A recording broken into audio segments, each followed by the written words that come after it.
Namaskar, I'm Suruchi Das and you're watching Rhythm News.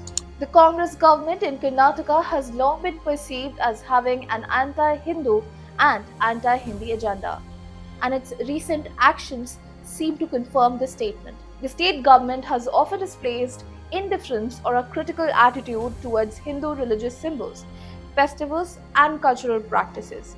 Moreover, there have been controversies surrounding the status of Hindi language in the state.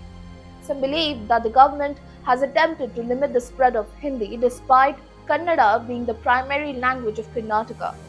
Amidst the ongoing Kannada versus Hindi debate, a new notification issued by the Congress government under Chief Minister Siddaramaiah has caused a stir.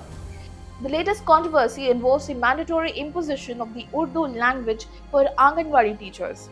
The government has argued that by making Urdu compulsory, children from Urdu speaking communities will have the opportunity to receive education in their mother tongue, which would improve their understanding and communication skills. However, critics are questioning why Hindi was not retained if the goal is simply to enhance children's communication skills.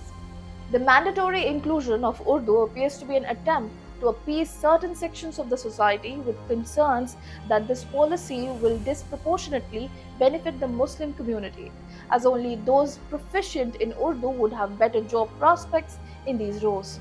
Additionally, a new order was passed by the Women and Child Welfare Department in the Mudigere Taluk of Chikamagaluru, making knowledge of Urdu mandatory for Anganwadi teacher positions in areas with a 25% Muslim population alongside Kannada.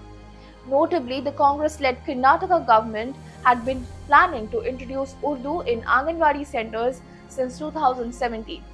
Karnataka State Minorities Commission Chairman Nasir Ahmed stated that this policy would help children in Anganwadis learn Urdu more effectively. The BJP has fiercely criticized the Congress over this notification, accusing the party of indulging in Muslim appeasement. Former MP and BJP leader Nalin Kumar Katil condemned the move, stating the Congress government's decision to make knowledge of Urdu a requirement for Anganwadi teachers is deplorable. This backdoor attempt to favor the Muslim community in recruitment once again exposes Congress's duplicitous policies. It is the peak of disgraceful politics. The latest move clearly shows that Karnataka government has been attempting to limit the spread of Hindi in the state while promoting Urdu under Siddaramaiah's leadership. The decision appears to prioritize Urdu over Hindi, leading to growing concerns over the Congress government's intentions. Jai Hind.